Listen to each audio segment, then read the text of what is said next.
கூட ஆண்டவரே வீணாய் போகாது சுவாமி. அந்த வார்த்தைகள் ஒவ்வொன்றும் 30, 60, 100 பலன் கொடுக்கும்படியாய் ஜெபிக்கிறோம். என் ஆண்டவராகிய இயேசு கிறிஸ்துவின் நாமத்தினால் ஜெபிக்கிறோம் பிதாவே, ஆமென். முதல்ல வாசிப்போம். வெளிப்படுத்தல் 3வது அதிகாரம் 4வது வசனம். நானே வாசிக்கிறேன் தமிழில், நீங்கள் இங்கிலீஷில் வாசிங்க. ஆனாலும் தங்கள் வஸ்திரங்களை அசுசிப்படுத்தாத சில பேர் சர்தையிலும் உனக்குண்டு. அவர்கள் பாத்திரவான்களானபடியால் வெண் வஸ்திரம் தரித்து என்னோட கூட நடப்பார்கள். Revelation chapter 3 verse 4. You have a few names, even in Sardis, who have not defiled their garments, and they shall walk with me in white, for they are worthy. Amen. ஆமென். இந்த வார்த்தை என்ன சொல்லுதுன்னு சொன்னால், வெண் வஸ்திரம் தரித்தவர்கள் யாராவது ஆண்டவரோடு கூட நடப்பார்கள் என்று சொல்லி வேதம் சொல்லுது. This verse tells us that people that wear white garments will walk with him. இந்த வெண் வஸ்திரம் தரித்தவர்கள் நடப்பார்கள் என்று சொன்னால், யார் இந்த வெண் வஸ்திரம் தரித்தவர்கள் அப்படின்னு சொல்லி சொன்னால், Who are the people that walk in white? தங்கள் வஸ்திரங்களை அசுசிப்படுத்தாதவர்கள். Those who have not defiled their garments. ஆமென். இப்போ எங்களுடைய இலக்கு, எல்லா கிறிஸ்தவருடைய இலக்கும் என்ன? கடைசி இலக்கு What is our last destination? எங்களை கடைசி நாங்கள் போய் முடிய போகிற இடம் எது அப்படின்னு சொன்னால் பரலோகம், இல்லையா? Our goal is heaven. அப்படி பார்க்கும்போது நாங்கள் இந்த வெண் வஸ்திரம் தரித்தவர்களாக இருக்க வேண்டுமா இருந்தால், So if we have to be the people that wear white garments, அதாவது வெண் வஸ்திரம் தரித்து ஆண்டவரோடு நடக்கிறவர்கள் என்று அந்த குழுவுக்குள்ள நாங்கள் உள்ளடங்குவோமா இருந்தால், if we want to be part of the group who wear white and walk with God, எங்களுக்கு கொடுக்கப்பட்ட வஸ்திரங்களை நாங்கள் பாதுகாக்க வேண்டும். we need to take care of the garments that's given to us. எங்களுக்கு கொடுத்த வஸ்திரங்களை நாங்கள் கரைபடியாமல் பார்க்க வேண்டும். We must make sure our garments are not. அப்ப இந்த வஸ்திரங்கள் என்னன்னு சொல்லி நாங்கள் பார்ப்போம். Let's look at what these garments are. முதலாவதாய் நாங்கள் பார்க்கலாம் யாத்ராகமம் 28வது அதிகாரம் 2வது வசனம். யாத்ராகமம் எக்ஸோடஸ் 28:2. யாத்ராகமம் 28வது அதிகாரம் 2வது வசனம். உன் சகோதரனாகிய ஆரோனுக்கு மகிமையும் அலங்காரமுமாய் இருக்கும் பொருட்டு பரிசுத்த வஸ்திரங்களை உண்டு பண்ணுவாயாக. And you shall make holy garments for Aaron your brother, for glory and for beauty. இதில் நாங்கள் பார்க்கிறோம், ஆண்டவர் மோசேக்கு சொல்றார், ஆரோனுக்கு மகிமையும் அலங்காரமுமாய் இருக்கிற பரிசுத்த வஸ்திரங்களை உண்டு பண்ணுவாயாக. In this, God commands Moses to make holy garments for Aaron, for glory and for beauty. இப்ப ஆண்டவர் ஆரோனை ஆசாரியனாக தெரிந்தெடுக்கிறார். God knows Aaron as a prophet. priest. ஆசாரியனாக தெரிந்தெடுக்கிறார். அப்ப ஆசாரியனாக ஆண்டவர் தெரிந்தெடுத்தபடினாலே அந்த ஆசாரியனுக்கு என்ன கொடுக்கிறாருன்னா பரிசுத்த வஸ்திரத்தை கொடுக்கிறார். Because God has seen him as a priest, God has given him holy garments. அப்படியானால் நாங்கள் ஆசாரியர்களாக அழைக்கப்பட்டவர்கள் சொல்லி வேதம் சொல்லுகிறது. And the Bible says that we have been called as priests. அவர் எங்களை ஆசாரியர்களாக ஆக்கி இருக்கிறார். ஆண்டவர் எங்களை ஆசாரியர்களாக அழைத்திருக்கிறார். God has made us priests. அதை பார்க்கலாம். 1 பேதுரு 2வது அதிகாரம் 9வது வசனம். 1 பேதுரு 2வது அதிகாரம் 9வது வசனம். 1 Peter chapter 2 verse 9. நீங்களோ உங்களை அந்தகாரத்தில் நின்று தம்முடைய ஆச்சரியமான ஒளியினிடத்துக்கு வரவழைத்தவருடைய புண்ணியங்களை அறிவிக்கும்படிக்கு தெரிந்து கொள்ளப்பட்ட சந்ததியாயும் ராஜரீகமான ஆசாரிய கூட்டமாயும் பரிசுத்த ஜாதியாயும் அவருக்கு சொந்தமான ஜனமாயும் இருக்கிறீர்கள். But you are a chosen generation, a royal priesthood, a holy nation, his own special people, that you may proclaim the praises of him who called out of the darkness into his marvelous light. எப்படிப்பட்ட ஆசாரிய கூட்டம்? ராஜரீகமான ஆசாரிய கூட்டம். We are a royal priesthood. ஆமென். ராஜரீகமான ஆசாரியர் கூட்டமாய் ஆண்டவர் எங்களை அழைத்திருக்கிறார். அதாவது இயேசு கிறிஸ்துக்குள்ள அந்தகாரத்தில் நின்று ஒளியினிடத்துக்கு எங்களை எடுத்து புண்ணியங்களை அறிவிக்கும்படி அந்தகாரத்திலிருந்து ஆச்சரியமான ஒளிக்கு வரவரத்துடைய புண்ணியங்களை அறிவிக்கும்படிக்கு தெரிந்து கொள்ளப்பட்ட சந்ததி நாங்கள். The Lord has appointed us to be royal priesthood who can proclaim the praises of Him. Amen. Call out to His darkness. எப்படி எங்களை ஆசாரியராக்கினார்? How do we become priests? அது சொல்லுறது வெளிப்படுத்தல் அதிகாரம் In Revelation. வெளிப்படுத்தல் அதிகாரம் 1:6. In Revelation chapter 1:6. நம்மிடத்தில் அன்பு கூர்ந்து தமது இரத்தத்தினாலே நம்முடைய பாவங்கள் அற நம்மை கழுவி தம்முடைய பிதாவாகிய தேவனுக்கு முன்பாக நம்மை ராஜாக்களும் ஆசாரியர்களும் ஆக்கின அவருக்கு மகிமையும் வல்லமையும் என்றென்றைக்கும் உண்டாயிருப்பதாக. ஆமென். And has made us kings and priests to His God and Father. To Him be glory and dominion forever and ever. Amen. ஆமென். என்னதுக்கு எப்படி எங்களை ஆசாரியராக்கினாராம்? How did God make us priests? அவர் எங்களிடத்தில் அன்பு கூர்ந்ததுனால, Because He has loved us தம்முடைய இரத்தத்தினால எங்களை பாவங்கள் அற கழுவினார். and has washed our sins with His blood. அப்படித்தான் எங்களை ஆசாரியராக்கி That's இருக்கிறார். how He has made us. அதாவது எங்களை தன்னுடைய இரத்தத்தினாலே ஆண்டவர் பரிசுத்தப்படுத்தி இருக்கிறார். He has made us holy with His own blood. அப்ப அது எவ்வளவு பெருமதி மிக்க ஆசாரியத்துவம். That is a priceless price He has paid.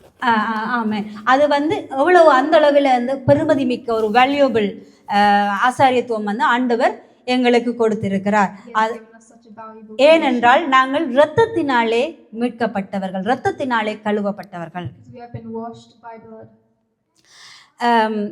இப்படின்னு சொல்லி நான் பார்த்தேன், ஏன் ஆண்டவர் பரிசுத்த வஸ்திரத்தை கொடுக்கிறார்? Why did God give us holy garments? இப்ப நாங்க பார்த்திருக்கிறோம், ஆரோனுக்கு ஆசாரியனாக்கும் போது ஆண்டவர் பரிசுத்த வஸ்திரத்தை கொடுக்கிறார்.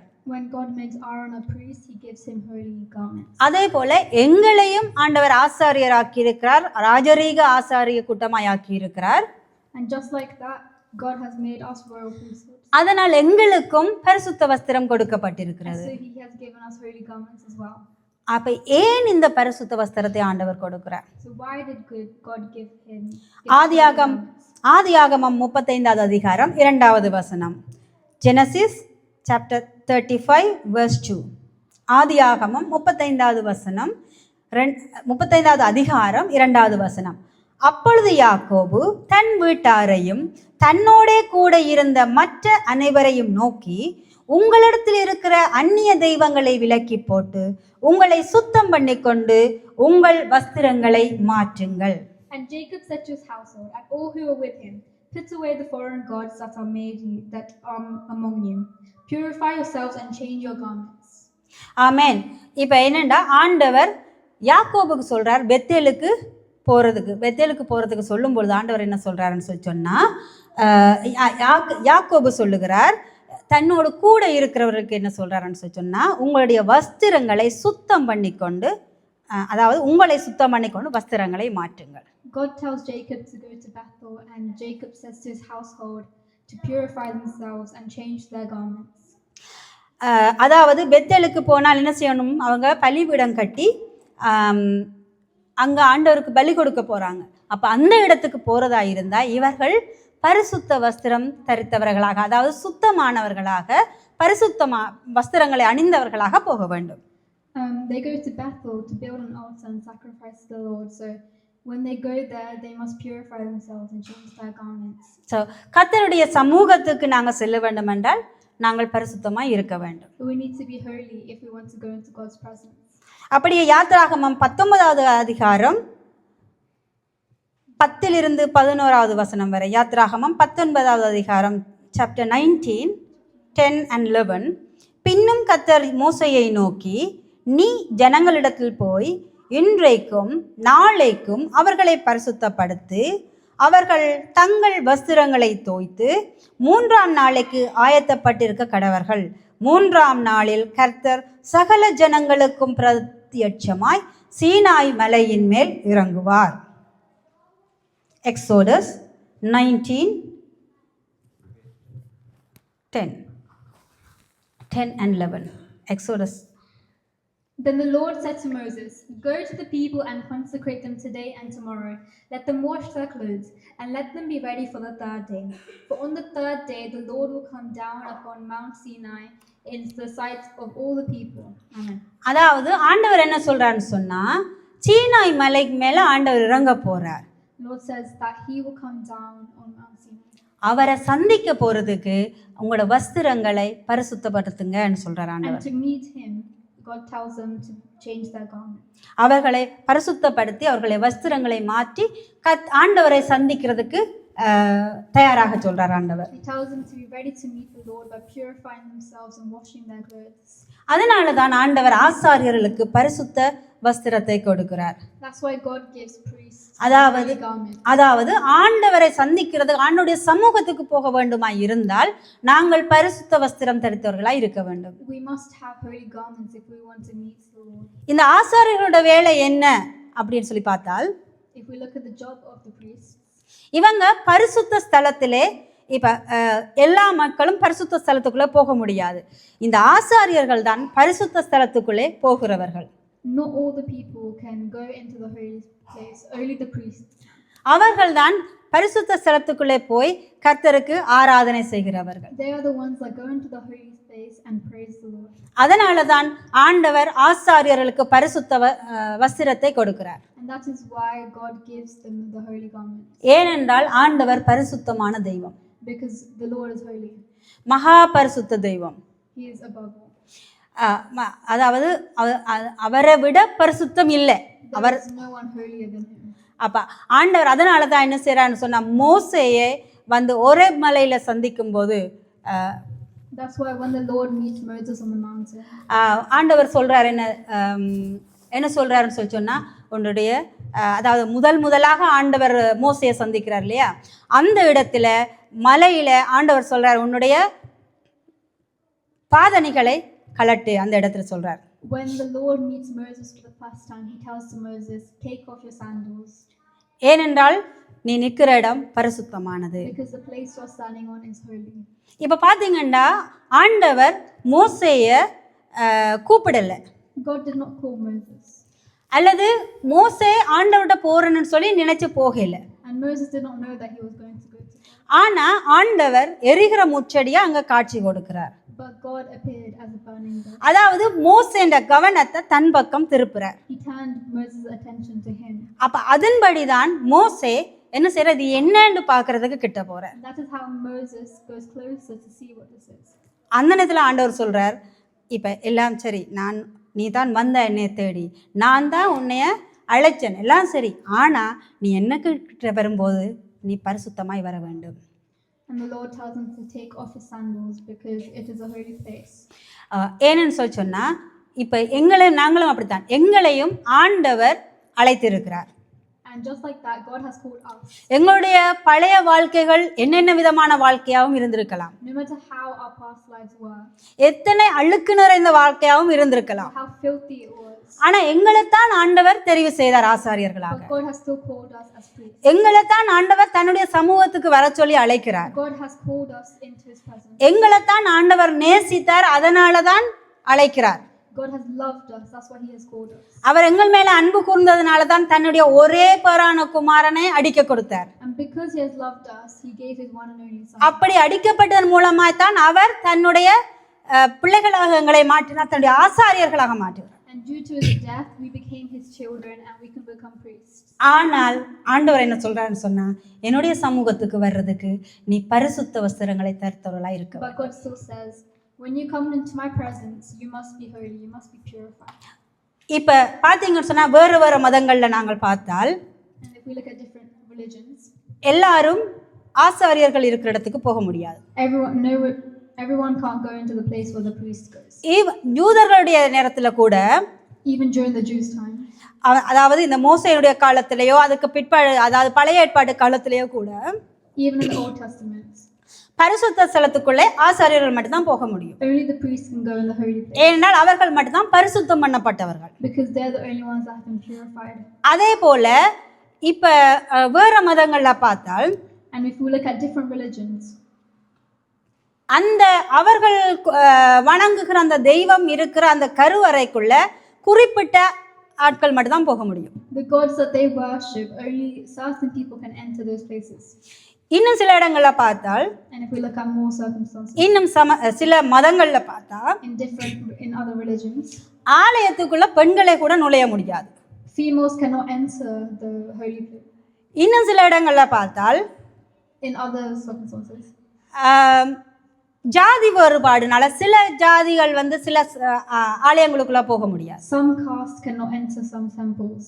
ஆனால் But கிறிஸ்தவத்துல மட்டும்தான் in Christianity, ஆண்டவர் எங்கள் எல்லாரையும் பரிசுத்த ஸ்தலத்துக்குள்ள அழைத்திருக்கிறார். only in Christianity the Lord invites everyone into his presence. பரிசுத்த ஸ்தலத்துக்குள்ள மட்டுமில்லாம ஆண்டவர் கிருபாசன தண்டையில எங்கள் எல்லாரையும் வேறுபாடு இல்லாமல் அழைத்திருக்கிறார்.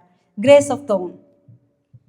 And not just into his presence, but அவருடைய கிருபாசனத்துக்கு கிட்ட போகிறதுக்கு, கிருபாசனத்துக்கு முன்பதாக போறதுக்கு ஆண்டவர் எங்களை எல்லாரையும் அழைத்திருக்கிறார். he has made us worthy of his grace.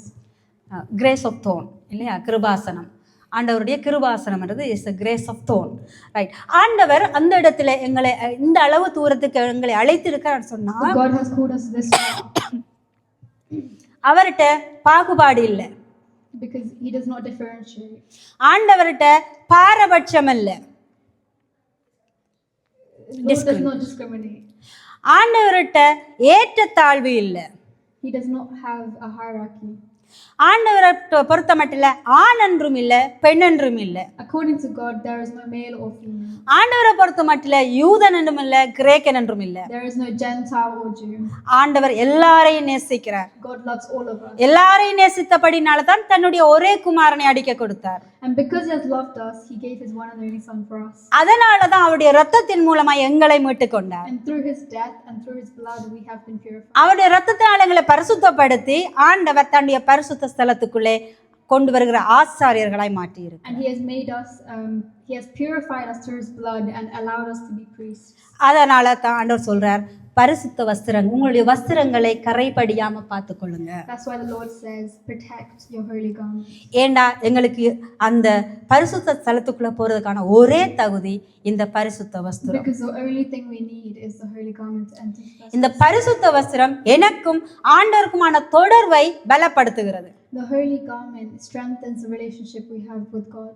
அதனால பரிசுத்த வஸ்திரம் எங்களுக்கு மிகவும் முக்கியமானதா இருக்குது. That's why the holy garment is very important. இப்போ இந்த பரிசுத்த வஸ்திரத்தை நம்ம கரைபடியாம பாதுகாக்கணும்னா என்ன செய்யணும்? So how do we protect our garment?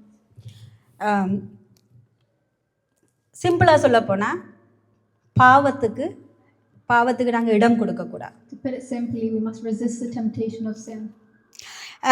அதாவது முதலாவதாக எங்களை கரைப்படுத்தக்கூடியது, The first thing that could distract us எங்களுடைய நாக்கு. is our tongue. இதை நாங்கள் முதல் முறையை நான் சொல்லியிருக்கிறேன். And we had looked at this before as well. எங்களுடைய நாக்கு என்ன செய்யுது? எங்களை கரைப்படுத்துகிறதா இருக்கிறது. The tongue defiles us. ஏன்னு சொன்னா, நாங்கள் பேசுகிற வார்த்தை, அதாவது வேதம் சொல்லுகிறது, உன் வாயிலிருந்து புறப்படுகிற வார்த்தைகள் உன்னை தீட்டுப்படுத்தும். The Bible says the words that come out from your mouth defile you. ஏன்னா அந்த வார்த்தை எங்கே இருந்து வருதுன்னா இருதயத்தில இருந்து புறப்பட்டு வருது. Because the words come from our hearts. ஆனா வேதம் சொல்லுது, நாங்க உள்ள சாப்பிடுற எதுவும் எங்களை தீட்டுப்படுத்தாது. The Bible says the things that we eat don't defile us.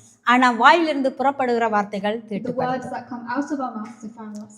இந்த வசனம் மத்தேயு 15வது அதிகாரம் 18வது வசனத்துல இருக்கு. நான் சொல்ல தேவையில்லை, வாசிக்க தேவையில்லை. வாயிலிருந்து புறப்படுகிறவைகள் இருதயத்திலிருந்து புறப்பட்டு வரும், அவைகளே மனுஷனை தீட்டுப்படுத்தும் என்று சொல்லுது. Matthew chapter 15:18. But the things which proceed out of the mouth come from the heart, and they defile a man. அதே போல பவுல் அப்போஸ்தலர் சொல்லுகிறார், எபேசியர் 4வது அதிகாரம் 29வது வசனம். Ephesians chapter 4 verse 24. கெட்ட வார்த்தை, Ephesians chapter 4 verse 29. கெட்ட வார்த்தை ஒன்றும் உங்கள் வாயிலிருந்து புறப்பட வேண்டாம், பக்தி விருத்திக்கு ஏதுவான நல்ல வார்த்தை உண்டானால் அதையே கேட்கிறவர்களுக்கு பிரயோஜனம் உண்டாகும்படி பேசுங்கள். Let no corrupt word proceed out of your mouth, but what is good for necessary edification, that it may impact grace to the hearers. கெட்ட வார்த்தை என்று சொல்லும்போது நம்ம எல்லாருக்கும் தெரியும், நாங்கள் பொதுவாக பார்க்குற எல்லாரும் பேசுகிற கெட்ட வார்த்தைகள்னு சொல்லி. ஆனால் நல்ல வார்த்தை இல்லாத எல்லாமே கெட்ட வார்த்தை, அப்படியா? But is it that any word that is not good is a bad word? இப்போ சாதாரணமாக நாங்கள் பேசுகிற வார்த்தைகள் அதுக்குள்ள வராது. So the words that we simply talk does not. ஆனால் வேதம் என்ன சொல்லுதுன்னு சொன்னால் நல்ல வார்த்தைகளை எதை சொல்லுது அப்படின்னு சொல்லி சொன்னால் But the Bible says what a good word is. பக்தி விருத்திக்கு ஏதுவான வார்த்தைகள். That it may give grace to the people that hear it. நம்ம பேசும்போது அடுத்தவனுக்கு பக்தி விருத்தி உண்டாகும்னு சொன்னா அது நல்ல வார்த்தை. If it gives grace to the people that hear it, it is a good word. அப்ப கெட்ட வார்த்தை எங்களை கரைப்படுத்துமா என்றால், So if a bad word defiles us, நல்ல வார்த்தை என்ன செய்யும் எங்களை? what does a good word do to us? பரிசுத்தப்படுத்தும் இல்லையா? Purifies us.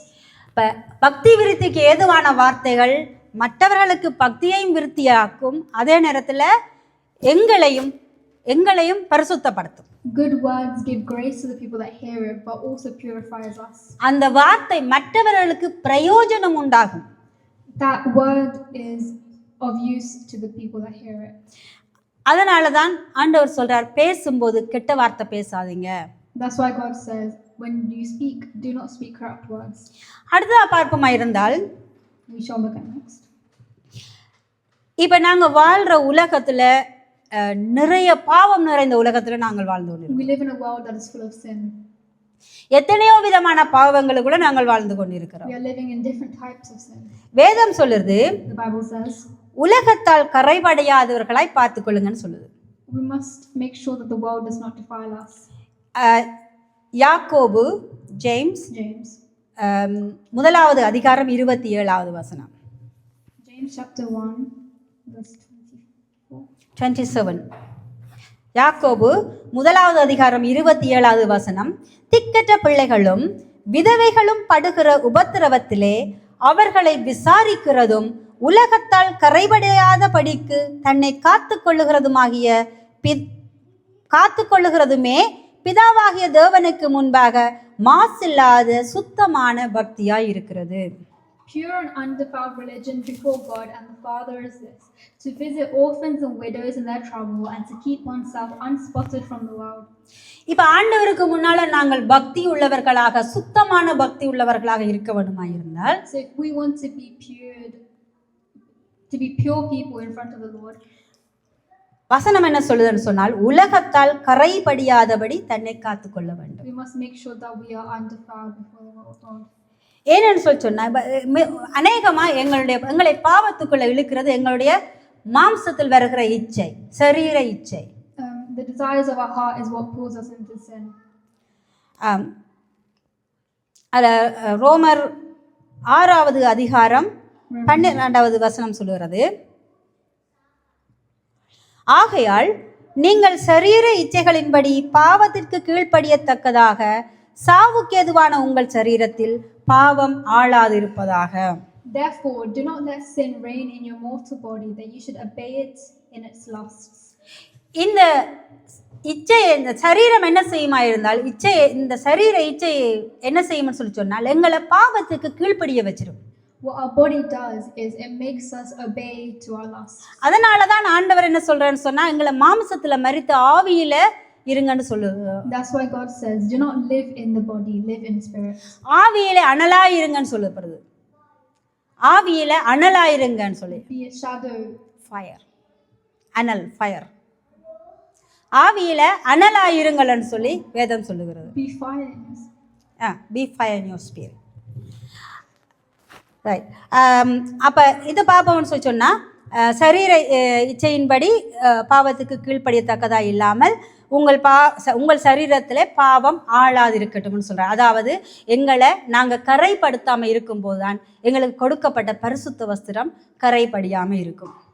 If we do not let the world defile us, our holy garments will not be defiled either.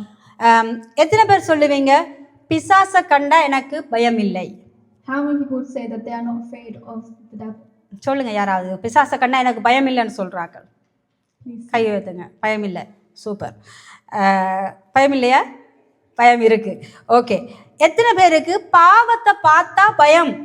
How many people are scared to look at sin? பாவத்தை பார்த்தா பயம். பாவத்தை கண்டாலே நான் தலை தெறிச்சு ஓடுவேன். அதுவும் இல்லை, அந்த பயமும் இல்லை. ரைட். வேதம் என்ன சொல்லுதுன்னு சொன்னா, The Bible says, பிசாசுக்கு எதிர்த்து நில்லுங்கள்னு சொல்லுது. Stand against the devil. ஆனா பாவத்துக்கு விலகி ஓடுங்கள்னு சொல்லுது. But turn around and run from sin. பாவத்தை பார்த்தா அருவருப்படைங்கன்னு சொல்லுது. It says, be annoyed if you see. ஏனென்றால் பாவத்தை பார்த்து நாங்க பயந்து ஓடலைன்னு சொன்னா, Because if we do not run from sin, அந்த பாவத்துக்கு எங்களோட சரீர இச்சை கீழ்ப்படியும். our worldly desires will obey to that. அதாவது நாங்க யாரோட எல்லாம் சேர்றோம்ன்றதுல நம்ம கவனமா இருக்கணும். We must be careful of who we are around. பாவத்துல வாழ்ந்து கொண்டிருக்கிறவர்களோட நாங்க உறவு வச்சிருக்கிறோம்னு சொன்னால், If we associate with people that live in sin, நாங்க கவனமா இருக்க வேணும். we must be careful. ஏனென்றால் அது எங்களை கரைப்படுத்தும். Because that may defile us. ஏன்னா அது எங்களை கீழ்ப்படிய வைக்கும் பாவத்துக்கு. That will make us obey to the sin. First எங்களுக்கு ஐயோ பாவம் பண்றாங்களேன்னு ஃபீலிங்கா இருக்கும். At first we will just think, ஒரு they're doing a sin. அதாவது ஒரு எனக்கு ஒரு ஃப்ரெண்ட் இருக்கிறாங்கன்னு வைப்போம் உதாரணத்துக்கு. For example, let's imagine I have a friend. அந்த ஃப்ரெண்ட் ஒரு பாவம்ல வாழ்ற ஒரு ஆளா இருந்தால், And that friend lives in sin. First எங்களுக்கு நாங்க ஆஸ் அ கிறிஸ்டியன் எங்களுக்கு ஒரு உணர்வு வரும், ஐயோ இது பாவத்துல இருக்கிறாங்களே. At first we will recognize that they live in sin. ஆனா அந்த நட்பை தொடர்ந்து வைத்திருக்கும் போது But as long as that friendship, கொஞ்சம் கொஞ்சமா என்ன நடக்குன்னு சொன்னா நாங்க அதை ஏற்றுக்கொள்ள ஆரம்பிப்போம். we will slowly start to accept it. நான் செய்யல தானே, அவங்க தானே செய்யறாங்க. I don't do it, only they are doing it. அதுக்கப்புறம் இன்னும் கொஞ்ச நாளால Then after a while, அது என்ன சொல்லுமண்டா, what does sin say? அது என்ன எங்களை ஃபீல் பண்ண வைக்குமண்டா, பரவாயில்ல எத்தனை பேர் செய்யறாங்க செய்தா என்னன்ற ஒரு ஃபீலிங் வரும். It will make us feel that it's okay if we do it because other people are doing it as well. அவ காலப்போக்கில கொஞ்சம் கொஞ்சமா எங்களை அந்த பாவம் தனக்கு கீழ்ப்படிய வைக்கும். As time goes, the sin will make us obey it slowly. அப்ப நாங்க யாரோட உறவு வச்சிருக்கிறோம்ன்றதுல கவனமா இருக்க வேணும். So we must be careful who we have relationships with. இப்ப உதாரணத்துக்கு ஒரு விபச்சார பாவத்துல இருக்கிறாங்கள நாங்க கண்டுபிடிக்க முடியாது. For example, we can't recognize people that live in a adultery that live in adultery செய்யறாங்க. ஏன்னா அவங்க எல்லாருமே நாங்களுக்கு வெளிப்படுத்த போறதில்ல, சொல்ல போறதில்ல. because they're not going to tell everyone. ஆனா இப்ப பாத்தீங்கன்னு சொன்னா ஒரு alcohol எடுக்கிறாள், But for example, if we look at someone who takes alcohol அல்லது ஒரு புகைப்பழக்கத்துக்கூடிய ஆள் or smokes, இப்ப இதெல்லாம் பாவமா இல்லையா? is this not sin? பாவம். ஏன்னு சொன்னா அது எங்களோட சரீரத்தை கரப்படுத்துது. ஆண்டவர் எங்க சரீரம் ஆண்டவர் வாழுகிற ஆலயம். It is sin because it ruins our body and our body is a temple of God. அப்ப எங்களுடைய ஆண்டவர் வாழுகிற ஆலயத்தை நாங்க கரைப்படுத்துறது பாவம். So defiling the body, the temple of God, which is our body, is a sin. ஞாபகம் இருக்கா, Jerusalem தேவாலயத்துல ஆண்டவர் வியாபாரிகளை அடித்து துரத்துறார். In Jerusalem, Jesus chases the sellers out of the temple. ஏன்னு சொன்னா இது ஆண்டவர் என்னுடைய பிதாவுடைய வீடு, இதை கள்ளர் குகை ஆக்காதீங்கன்னு சொல்றார். Because Jesus says that this is my Father's house, do not make it into a den of thieves. அப்ப ஒரு வியாபாரத்தையே ஆண்டவர் கள்ளர் குகை ஆக்காதீங்கன்னு சொன்னால், So if God tells a business that they are making it into a thieves' den, இந்த ஆண்டவர் வாழுகிற எங்களுடைய சரீரத்தை the temple that God lives in, which is our body, அசுத்தப்படுத்தினா if it is dirty, அல்லது பாதிப்படைய வச்சா if it's affected, அது ஆண்டவருக்கு விரோதமான செயல். that is something that goes against the Lord. இப்ப எனக்கு ஒரு வீடு இருக்கு, For example, if I have a house, நான் யாரையாவது ஒரு தடவை அந்த வீட்டுல வாழ வைக்கிறேன், if I let someone live in that house, அவங்க அந்த வீட்டை டேமேஜ் பண்ணா நான் அக்செப்ட் பண்ணுவேனா? and would I accept it if they damage the house? அப்படித்தான் ஆண்டவரும். The same with Lord. ஆண்டவரால அக்செப்ட் பண்ண முடியாது எங்களுடைய உடலை நாங்கள் அசுத்தப்படுத்துறது. The Lord cannot accept it if we ruin our own health. அப்ப அதனாலதான் என்ன சொல்லப்படுது சொன்னா, நீங்க யாரோட பழகுறீங்க, ஏன்னா நம்ம ஒரு ஸ்மோக் பண்ற ஆளோடைய ஒரு ஆல்கஹால் பாவிக்கிற ஒரு ஆளோட பழகும் போது எங்களுக்கு அது ஒரு கட்டத்துல பாவமா தெரியாது. That's why we must be careful on who we have relationships with. If we are friends with people that drink alcohol or smoke, we will accept that sin. நாங்க சொல்லலாம், நாங்க அவையோட சேர்ந்தாலும் நாங்க அந்த பாவத்தை செய்ய மாட்டோம்னு. We can say that, oh, even if we are with them, we are not going to do the same. ஆனால் வேதம் சொல்லுது அது பாவம் உங்களை கீழ்ப்படிய வைக்கும். But the Bible says sin will make you obey it. அதனாலதான் பாவிகளோட வழியில நிக்க வேணாம்னு ஆண்டவர் சொல்றார். That's why the Lord says, do not stand in the way of sinners. பாவிகளோட வழியில நிக்க வேணாம். Do not stand in the way of sinners. பரியாசக்கார உட்காரும் இடத்துல உட்கார வேணாம். Do not sit in the seat of wicked. என்று சொல்லி ஆண்டவர் வேதத்துல சொல்றார். That's what God says in the Bible. மிக கவனமா இருக்க வேணும் நாங்க யாரோட பழகுறோம் என்றது. We must be careful on who we have relationships with. ஏன்னு சொன்னா நாங்க யோசேப்புடைய வாழ்க்கையில பார்க்கிறோம். In Joseph's life, யோசேப் எகிப்துக்கு விற்கப்பட்ட பிறகு when Joseph is sold to Egypt, எகிப்துல வந்து போத்திபாளுடைய அரண்மனையில வாழ்ந்த போது and he lives in Potiphar's palace. யோசேப்பு இளைஞனும் அழகானவனுமாயிருந்ததுனால Joseph was handsome and young. போத்திபாளுடைய மனைவி யோசேப்பின் மேலே ஆசைப்படுகிறாள். And then so Potiphar's wife becomes lustful of Joseph. ஆனா போத்திபாள் வந்து எல்லா அதிகாரத்தையும் யோசேப்புக்கு கொடுத்திருக்கிறார். But Potiphar has handed all of his எல்லா அதிகாரத்தையும் எல்லா அத்தாரிட்டி அதுல வந்து கொடுத்திருக்கிறார். ஆனால் அவருக்கு யோசேப்பு நினைச்சிருந்தா அவளோட மனைவி விரும்பினபடி நடந்திருக்கலாம். If Joseph had thought so, he could have gone along with what his wife had said. சில பேர் சொல்லுவாங்க ஒரு வீட்டு ஒரு ஆக்களை கொண்டு காரியம் நடக்கணும்னு சொன்னா அவங்களோட வீட்டு அம்மாவை கைக்குள்ள போட்டா சரின்னு சொல்லிட்டு. Some people say that if you want something done, take the wife. Take the wife இல்ல, அந்த வீட்டு அம்மாவுக்கு ஏற்ற மாதிரி நான் அவங்கள சந்தோஷப்படுத்தினா எங்களை கைக்குள்ள போட்டுட்டோம்னு சொன்னா, if we do as they want and if we bring them onto our side, எங்களோட காரியங்களை சாதிக்கலாம்னு சொல்லுவாங்க. எனக்கு அநேகமான வீடுகள்ல பெண்கள் முடிவெடுக்கிறதுக்கு சப்போர்ட் பண்றது ஆக்களா இருக்கிறார்கள். We can achieve our situation because women support. அநேகமா அவங்க வந்து அவங்களோட தாக்கம் அதிகமா இருக்கு. சரியா? அவங்க வந்து their views, their impact is okay. தமிழ்ல கேட்டிருக்காங்களே விளங்கி இருக்குன்னு நம்புறேன். சரியா? பெண்களுக்கு வீடுகள்ல ஒரு முடிவெடுக்கும் போது அவங்களுக்கு ஒரு பவர் இருக்கு. Females have a power when there's a decision in the அநேகமான வீடுகள்ல, எல்லா வீடுகள்லயும் இல்ல, அநேகமான வீடுகள்ல அது இருக்கு. houses but in the majority of houses. அப்ப ஐயாட்ட போய் கேட்கறதுக்கு முன்னால அம்மாட்ட போய் கேட்டு ஓமன்னு சொல்லிட்டா அந்த காரியம் நடக்கும். So if before telling the man of the household, if you ask the woman, that thing is surely இப்படி சொல்லப்படுகிறது. சரியா? அப்ப இப்ப இங்க யோசேப்பு நினைத்திருந்தா போத்திபாளுடைய மனைவியினுடைய ஆசைக்கு இணங்கி இருக்கலாம். So if Joseph had wanted to, he could have gone with what the woman had wanted. ஆனால் அவன் என்ன செய்தார் என்றால், but what he did, விட்டு ஓடி போனார். He ran. எப்படி? துண்ட காணும் துணியை காணும் ஓடினார். He left his garments behind. விட்டுட்டு ஓடினார். அவர்கிட்ட போட்டிருந்த உடுப்பையை விட்டுட்டு ஓடிட்டார். சரியா? அது எங்களுக்கு என்ன அந்த அந்த சம்பவம் எங்களுக்கு என்ன சொல்லுதுன்னு சொல்லிச்சுன்னா, பாவத்தை கண்டால் விலகி ஓடுங்கள். What the event tells us is that if you see sin, run.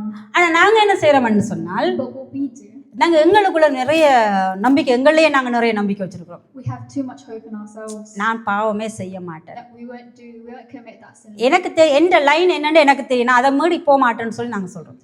We know our boundary, that we won't go past it. ஆனா பிசாசை கண்டா பயப்படுறோம். But we fear when we see the devil.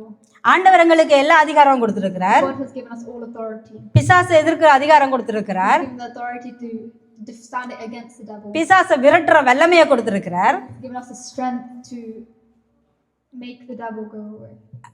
அத சேஸ் பண்றதுக்கான இத கொடுத்திருக்கார். ஆனா பிசாசை கண்டா நாங்க ஓடுறோம், துண்ட காணும் துணியை காணும். See the devil, we run. ஆனா பிசாசுக்கு எதிர்த்து நிற்க முடியாத நாங்க பாவத்தை எதிர்த்து நிக்கலாம்னு நம்புறோம். But if we can't stand against the devil, how can we think that we can stand against sin? வேதம் சொல்லுகிறது பரிசுத்த வஸ்திரங்களை பாதுகாத்துக் கொள்ளுங்க. In the Bible it says, take care of your holy garments. அது அடுத்ததாக பார்க்கலாம். அடுத்த வஸ்திரத்தை பற்றி பார்க்கலாம். Look at the next garment. துதியின் ஆடை. The garment of praise. துதியின் ஆடை ஏசாயா 61வது அதிகாரம் 3வது வசனம் சொல்லுகிறது, சீயோனிலே துயரப்பட்டவர்களை சீர்படுத்தவும், அவர்களுக்கு சாம்பலுக்கு பதிலாக சிங்காரத்தையும், துயரத்துக்கு பதிலாக ஆனந்த தைலத்தையும், ஒடுங்கின ஆவிக்கு பதிலாக துதியின் உடையையும் கொடுக்கவும் அவர் என்னை அனுப்பினார். அவர்கள் கர்த்தர் தம்முடைய மகிமைக்கென்று நாட்டின நீதியின் விருட்சங்கள் எனப்படுவார்கள். To console those who mourn in Zion, to give them beauty for ashes, the oil of joy for mourning, the garment of praise for the spirit of heaviness, and that they may call trees of righteousness by a planting of the Lord, that he may be glorified. ஒடுங்கின ஆவிக்கு பதிலாக துதியின் ஆடை. The garment of praise for the spirit of heaviness. ஒடுங்கின ஆவிக்கு பதிலாக துதியின் ஆடை கொடுக்கப்படுகிறது சொன்னால் துதியின் ஆடையை அணியும் போது When we have the garment of praise, ஒடுங்கின ஆவி உடையவர்களுடைய ஆவி the spirit of the people who have the spirit of heaviness in them, தேவனுடைய ஆவியினாலே பலப்படுகிறது. it will be strengthened by the spirit of the Lord. அதாவது துதியின் ஆடை அணிகிறவர்களுக்கு தேவனுடைய ஆவி பலப்படுகிறது. If we have the garment of praise, we will have the spirit of the Lord. தேவனுடைய ஆவியினாலே Will பலப்படுத்தப்படுகிறார்கள். be strengthened by the spirit of the Lord. அதாவது தேவனுடைய ஆவி எங்களில் பலப்படும் போது When the spirit of the Lord strengthens us, நான் கிறிஸ்துவினுடையவன் ஆகிறேன். we will become a person of Christ. Right, வசனத்தை பார்க்கலாம். ரோமர் 8வது அதிகாரம் 9வது வசனம். Romans chapter 8 verse 9. தேவனுடைய ஆவி உங்களில் வாசமாயிருந்தால் நீங்கள் மாம்சத்துக்குட்பட்டவர்களாயிருப்பீர்கள்.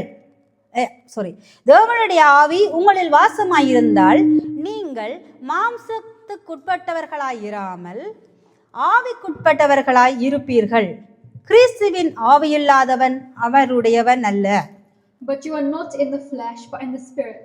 If indeed the spirit of the God dwells in you, now if anyone does not have the spirit of Christ, he is not his. அதாவது தேவனுடைய ஆவி உங்கள வாசமாயிருந்தால், so if the spirit of Christ is not in you, நீங்கள் கிறிஸ்துவினுடையவர். if the spirit of the Lord dwells in you, you are one of his. You are one of Christ. கிறிஸ்துவினுடையவர். Right? தேவனுடைய ஆவி உங்களுக்குள்ள இல்லை, நீங்க மாம்சத்துக்குட்பட்டவர்களாய் இருந்தால், but if we are in the flesh, கிறிஸ்துவின் ஆவி இல்லாதவன் அவருடையவன் அல்ல என்று வேதம் சொல்லுது. கிறிஸ்துவினுடையவன் அல்ல. we are not one of Christ. அப்ப இப்ப ஆண்டவர் என்ன சொல்றான்னு சொன்னா, What God says now, நாங்க பலவீனப்பட்ட சூழ்நிலையில இருக்கும்போது that when we are in a defeated position, ஆண்டவர் துதியின் ஆடைகளை கொடுத்திருக்கிறார். God has given us the spirit of God. எங்களுடைய சூழ்நிலை எங்களை பலவீனப்படுத்துறதா இருக்கலாம். It can strengthen our situation. நாங்க வாழ்ற சூழ்நிலை எங்களை ஒடுக்குகிறதாக இருக்கலாம். எங்களுடைய ஆவியை ஒடுக்குறதாக இருக்கலாம். It can oppress us. எங்களுடைய பிரச்சனைகள் எங்களை பலவீனப்படுத்துறதாக இருக்கலாம். Our problems can try to defeat us. ஆனால் ஆண்டவர் எங்களுக்கு துதியின் ஆடையை கொடுத்திருக்கிறார். God has given us the garment of praise. துதியின் ஆடையை நாங்க அணியும் போது தேவ ஆவியினாலே பலப்படுகிறோம். When we wear the garment of praise, we are strengthened by the spirit of the Lord. அப்ப ஆண்டவர் சொல்றார், உன் பலவீனத்திலே என் பலம் பூரணமாய் விளங்கும் என்று. So God says that in our strength, his strength is shown. எங்களுடைய பலவீனத்திலே அவருடைய பலம் பூரணமாய் விளங்கும். In our weakness, his strength is shown. அப்ப அதனால இப்ப துதிக்கும் போது என்ன ஆகுதுன்னு சொன்னா, ஆண்டவருடைய பலம் எங்களுக்குள்ளே வருகிறது. So when we praise, his spirit is in us. ஆனா இந்த துதியின் ஆடை ஆண்டவர் எங்களுக்கு கொடுத்திருக்கிறார். But God has given us this garment of praise. இந்த துதியின் ஆடையை ஏன் முதலாவது பரிசுத்த வஸ்திரத்தை ஏன் ஆண்டவர் கொடுத்தார்? Why did God give us the garment? ஆண்டவருடைய சமூகத்துக்குள்ள போறதுக்கு எங்களை தகுதிப்படுத்த. Is to make us worthy to go into his presence. துதியின் ஆடை ஆண்டவர் எங்களுக்கு கொடுக்கிறார். Why did God give us the garment of praise? துதியின் ஆடை மூலமாக எங்களுடைய ஆவியை பலப்படுத்துறது. That through the garment our spirit can be strengthened. தேவ ஆவியை எங்களுக்குள்ள பெற்றுக்கொள்றதுக்கு துதியின் ஆடையை கொடுக்கிறார். To allow the spirit of praise, to allow the spirit of God to come upon us. இப்ப இந்த ஆடையை நாங்கள் கரைபடியாமல் காத்துக்கொள்ள வேண்டும். So we must make sure, we must protect this garment. எப்படி கரைப்படுத்துகிறோம்? How do we protect it? வேதம் சொல்லுது, யாக்கோபு 3வது அதிகாரம், ஜேம்ஸ் 3வது அதிகாரம் 10 15 வரையும் வாசிங்க. தமிழில் யாராவது ஃபுல்லாக வாசிக்கணும், நான் தனியாக 10வது வசனம் சொல்லுது, துதித்தலும் சபித்தலும் ஒரே வாயிலிருந்து புறப்படுகிறது, என் சகோதரரே இப்படி இருக்கலாகாது. 10வது வசனம். Out of the same mouth proceed blessing and cursing. My brethren, these things ought not to be so. சொன்ன வாசிக்கிறீங்களா? யாராவது எடுத்துறீங்களா? யாக்கோபு 3வது அதிகாரம் 10 15 வரை. 10 to 15.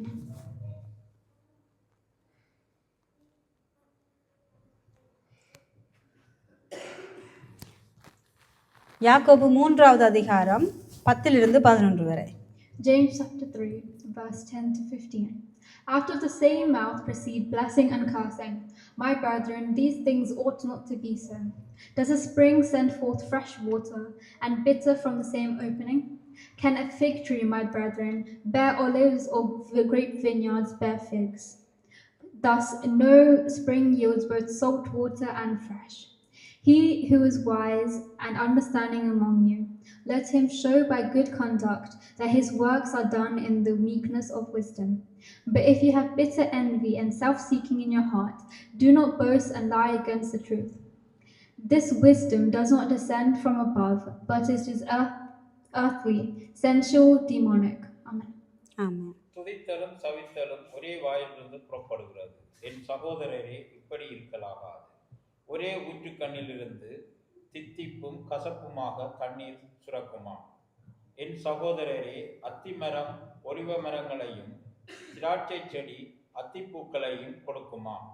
அப்படியே உவர்ப்பான நீரூற்று தித்திக்குமா?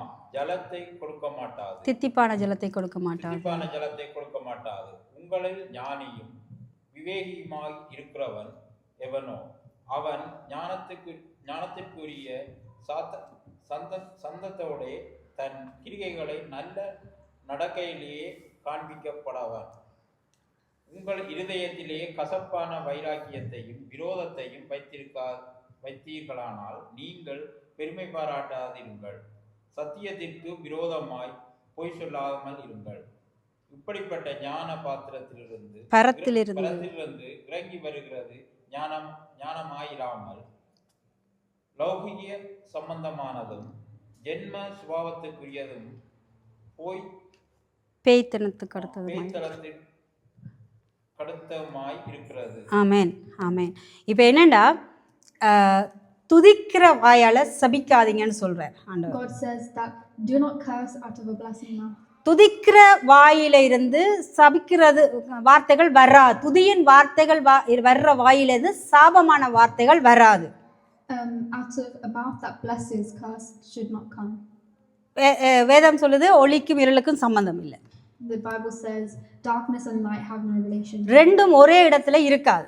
They cannot appear in the same place. வேதம் சொல்லுது ஒரு நீர் ஊற்றில இருந்து இனிப்பான தண்ணியும் கசப்பான தண்ணியும் வராது. ஒன்று இனிப்பான தண்ணி வரும், இல்லைன்னா கசப்பான தண்ணி வரும். The Bible says out of the same stream sweet water and bitter water would not come, only one. அத்தி மரத்திலிருந்து ஒலிவ பழம் வராது. Olives will not grow on fig leaves. திராட்சை செடியிலிருந்து அத்திப்பழம் வராது. On grape vineyards fig leaves will not. ஆகவே இப்போ நான் ஒரு முந்தைய கவிதை ஒன்றில் எழுதியிருப்பேன், மஞ்சள் கிழங்கு நட இஞ்சி கிழங்கு முளைக்குமா அப்படின்னு சொல்லி. எனக்கு வேதத்தில் இப்படி ஒரு வசனம் இருக்கிறது இப்போ தான், அதாவது அதுக்கு பிறகு தான் தெரிய வருது. ஆனால் நான் அதுக்கு முந்தின ஒரு காலத்தில் எழுதின கவிதையில் மஞ்சள் கிழங்கு, அது நீ சொல்ல தேவையில்லை, பிரச்சனை இல்லை. மஞ்சள் நட்டால் இஞ்சி முளைக்குமா? மஞ்சள் நட்டால் மஞ்சள் தான் முளைக்கும், இஞ்சியை நட்டால் இஞ்சி தான் முளைக்கும். சரியா? I had written in a past poem of mine that would ginger grow when you plant turmeric, and I had later come to know that it was written in the Bible as well. Okay, very good. இப்போ அதே மாதிரி வாயில துதி செய்கிற வாயால சாபமான வார்த்தை வராது. And just like that, out of the mouth that blesses, curses should not come. சபிக்கிற வார்த்தை வருமா இருந்தா அதன் அர்த்தம் எங்கள்ல துதியின் வார்த்தைகள் எங்கள்கிட்ட இல்லைன்னு. If curse words come out of our mouth, that means there are no blessful words in us. சாபமான வார்த்தைகள், சபிக்கிற வார்த்தைகள்னு சொல்லி சொன்னா, இப்போ நான் எங்களுக்கு சில நேரத்தில் எங்களை அறியாமலே நாங்கள் சொல்லுவோம், ஏதாவது ஒரு சந்தர்ப்பம் தான் அவங்களுக்கு வேணும், அது நடந்தால் தான் அவங்களுக்கு தெரியும் எல்லாமே அப்படின்னு சொல்லுவோம். And sometimes we unconsciously say curse words against other people. சில நேரத்தில் சொல்லுவோம், ஏதாவது ஒரு சந்தர்ப்பம் நடந்ததுன்னு சொல்லிச்சோன்னா எனக்கு தெரியும், இது முதலே தெரியும், இப்படி தான் நடக்கும் இவங்களுக்குன்னு சொல்லி. Sometimes if problems happen, we'll be like, oh, we knew this would happen, we knew they would do this. சில நேரத்தில் சில பேரை பார்த்து இது போற போக்க பார்த்தா இது இப்படி தான் போக போது போல இருக்குன்னு சொல்லுவோம். Sometimes when we look at people, we'll be like, oh, with the way they're acting, this is where they'll end up. ஆனா வசனம் என்ன சொல்லுன்னு சொன்னா, துதிக்கிற வாயால சாபமான வார்த்தைகள் சொல்லாதீங்க. Well, the Bible says out of a mouth that blesses, it shall not curse. ஏனென்றா வாயின் வார்த்தையில என்ன இருக்கு? Because the words we speak, ஜீவன் இருக்கிறது. வாயின் வார்த்தையில தான் மரணமும் இருக்கிறது, வாயின் வார்த்தையில தான் ஜீவனும் இருக்கிறது, வாயின் வார்த்தையில மரணமும் இருக்கிறது. There is life and death in our words. நீங்க ஜீவனை சொன்னா ஜீவன், வாயிலிருந்து மரணத்தை சொன்னா மரணம். If we speak life from our mouth, it is life. If we speak death from our அது எங்களோட வாழ்க்கையை குறித்து மட்டுமல்ல, மற்றவர்களை குறித்து சொல்லும் போதும் கூட நாங்கள் ஜீவனுள்ள வார்த்தைகளை சொல்ல வேண்டும். and not just according to ourselves, but when we speak of other people, we must speak words that give life. மற்றவர்களுக்கு ஜீவனை கொடுக்கிற வார்த்தைகளை சொல்ல வேண்டும். We must say words that give others life. மற்றவர்களை ஆசீர்வதிக்கிற வார்த்தைகளை சொல்ல We வேண்டும். must say words that bless others. என வேதம் சொல்லுகிறது, துதிக்கிற வாயிலிருந்து சபிக்கிற வார்த்தைகளை சொல்லக்கூடாது. Because the Bible says blessing and cursing do not come from the same mouth. இன்னிலிருந்து ஒருவேளை எங்களை அறியாம ஒன்று சொல்லிட்டோமா இருந்தா, From today on, தெரிஞ்சாக்கள் தெரியாதாக்கள் எல்லாருக்குமே if we unconsciously say something to எங்கேயோ other people or to people that we do not know, எங்கேயோ இருக்கிற ரஷ்யாவில் இருக்கிற அரசாங்கத்தை கூட நாங்கள் தூட்டுவோம். and sometimes we may even curse governments across the world. எங்களுக்கு தெரியாத யாரையெல்லாம் தூட்டுவோம். We may curse people that we do not know. ஆனா வேதம் சொல்லுது, துதிக்கிற வாயால சபிக்க கூடாது. But the Bible says blessing and cursing do not come from the அது same தெரிஞ்சவர்களா இருந்தாலும் சரி, தெரியாதவர்களா இருந்தாலும் mouth. சரி. Even if it's people that we know and people that we don't know.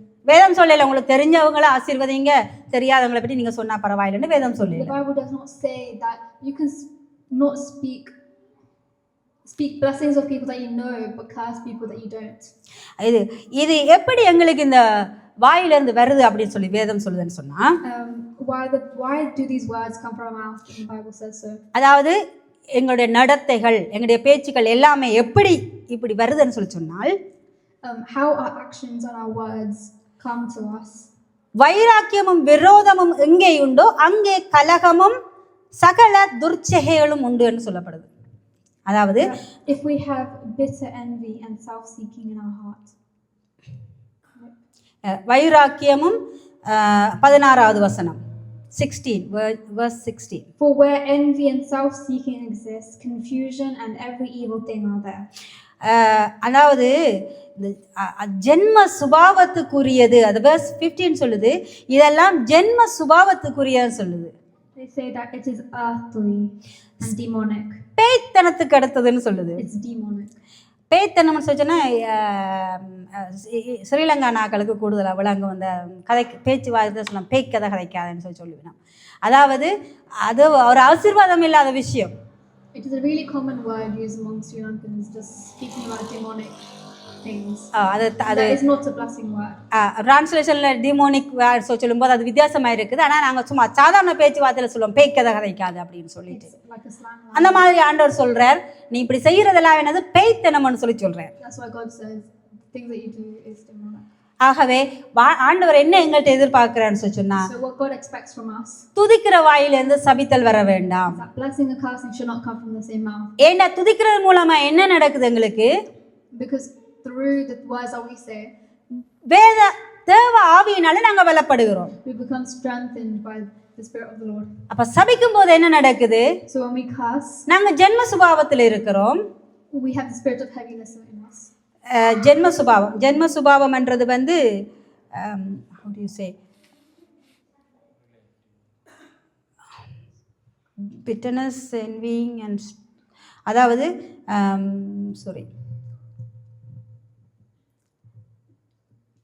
descendant, this wisdom descendant, not from the above. What is earthly, sensual and demonic? அதாவது இது வந்து பரத்துல இருந்து இறங்கி வர்ற ஞானம் இல்ல, இது உலகத்துக்குரிய ஞானம்னு சொல்லி வேதம் சொல்லுது. It is earthly desires. It's earthly wisdom. ஆகவே இது எங்களுக்கு, அதாவது நாங்கள் உலகத்துக்குரிய ஞானத்து உடையவர்களாக இருந்தால், if we are people that live by earthly wisdom, நாங்கள் சரீரத்தில் அதாவது மாம்சத்தில் இருக்கிறவர்களாக இருந்தால், if we live in envy, தேவ ஆவி எங்கள பலப்படாது. the spirit of the Lord will not come upon us. அதுக்கு தான் என்ன வேணும் எங்களுக்கு? துதியின் ஆவி, துதியின் ஆடை வேணும். That is why we need the garment of praise. துதிக்க துதிக்க தேவ ஆவியானவர் எங்களுக்குள்ளே பலப்படுவார். As we praise and praise, the spirit of the Lord comes upon அப்ப us. துதிக்கிற அந்த துதியின் ஆடையை நாங்கள் சபித்து சாபமான வார்த்தைகளை சொல்லி கரைப்படுத்த கூடாது. So we must not say cursing words and defile our garments. Amen.